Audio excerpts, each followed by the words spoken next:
جو بندہ عرفات کے میدان میں کھڑے ہو کر دعا کرتا ہے اللہ رب العزت اس کے گناہوں کو معاف فرما دیتے ہیں، ایسا معاف کرتے ہیں، ایسا معاف کرتے ہیں کہ عرفات کے میدان میں رہنے والے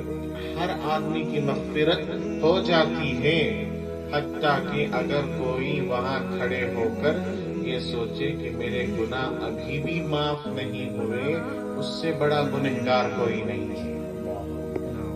یعنی اس کے گناہوں کی معافی کی اتنی بڑی گارنٹی اللہ دیتے ہیں، عرفات کے میدان میں کھڑے ہو کر اپنے آپ کو گنہگار سمجھنا سب سے بڑا گناہ ہے۔ یہاں تک بس نہیں فرمایا، اللہ کے نبی صلی اللہ علیہ وسلم نے فرمایا جو بندہ عرفات میں کھڑے ہو کر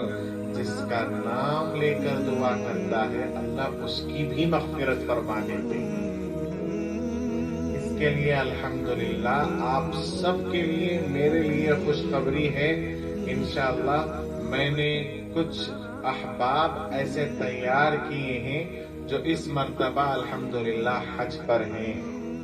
اور میں نے ان سے گزارش بھی کی ہے، خصوصی طور سے محمد ظہیر صاحب صداپلی اور امرین تاج صاحبہ اور عاصم صاحب اور دیگر حضرات، ان سے میں نے گزارش بھی کی ہے کہ انشاءاللہ ہم ایک ویڈیو بنائیں گے، اس ویڈیو میں جو احباب اپنا نام دینا چاہیں وہ آئندہ چہارشنبے سے پہلے نام لکھ دے، کمنٹس میں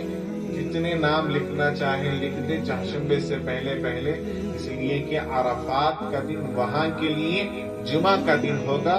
جمعہ کے دن انشاءاللہ عرفات میں کھڑے ہو کر جب ہمارا نام لیا جائے گا انشاءاللہ ثم انشاءاللہ اللہ کے نبی کا فرمان ہے ہماری بھی مغفرت ہو جائے گی۔ اس لیے میں آپ سے گزارش کرتا ہوں اپنے نام آپ پیش کیجئے، انشاءاللہ ہم اپنی طرف سے کوشش کر سارے کے سارے نام ان کو آسانی کے ساتھ ایک جگہ جمع کر ان کو بھیجیں گے انشاءاللہ، اور وہ وہاں کھڑے ہو کر ہمارے لیے مغفرت کی دعا کریں گے، ہمارا نام اس بابرکت جگہ میں لے لیا جائے، اس سے بڑھ کر کیا چاہیے انشاءاللہ۔ اور اس کو زیادہ سے زیادہ آپ آگے بھی بڑھائیں، کسی کی مغفرت ہو جائے ہمارے نبی کو سکون مل جائے گا، ہماری مغفرت ہو جائے ہمارے نبی کو سکون مل جائے گا۔ اس لیے یہ بات نوٹ کر لیجئے کہ عرفات کے میدان میں ہمارا نام جائے، اور جو آپ کے دوست احباب پہنچے دعا کراؤ اور ان سے گزارش پیش کرو کہ آپ ہمارا نام خصوصی طور سے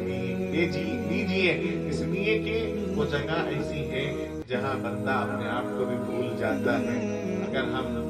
اس کام میں کامیاب ہو گئے اللہ رب العزت اس کی برکت سے ہم دعا کرتے ہیں اللہ تمام حجاج کے حج کو قبول فرمائے۔